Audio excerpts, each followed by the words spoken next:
Malaki ang pagkakamali ng dalawang rider ng motorsiklo sa tagpong ito.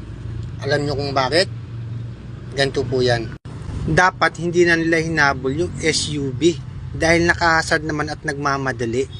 Yun ang isang pagkakamali nila. Ba't na kailangang habulin pa yung SUV? Panoorin natin tong video na to. Ito yung video nung kasama nung isang rider na nasa unahan. Pansinin natin maigi kung sino ba talaga ang may pagkakamali. Maliit na diferensya lang naman eh. Bakit pinalaki pa ng dalawang rider na ito?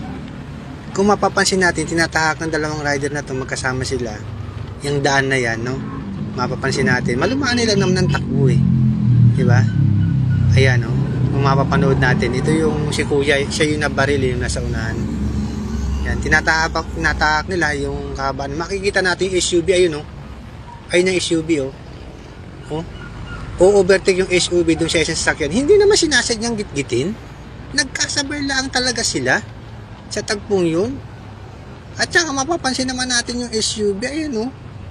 Diba nakikita natin yung signal light niya, mga signal niya. Nagmamadali siya eh. Hindi naman siya nanggigit-git eh. Habol lang ng habol ito, may dala ng camera. Tapos sasabihin niya ginigit-git daw siya. Oh, tumigil yung SUV dahil may sakyan sa unahan eh. Paano sasabihin ginit-git siya? Diba? Oh, nag-hazard na yung SUV, habol pa rin sila ng habol.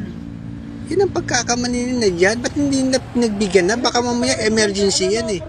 Ba't kailangan pa nilang habulin? Diba? Ako isa jeepney driver din ako. Alam ko pagka ganyan eh. Dapat hindi na natin habulin, pagbigyan natin. Baka yan na emergency. Nakita mo yung si Kuya yun, no? Yung nabaril, ayun, no? Habol-habol niya. Habol-habol niya. Sana pinagbigyan na lang. Maliit na diferensya lang naman base sa video.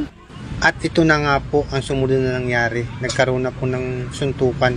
Kung mapapansin nyo, yung dalawang rider, inaawat na po.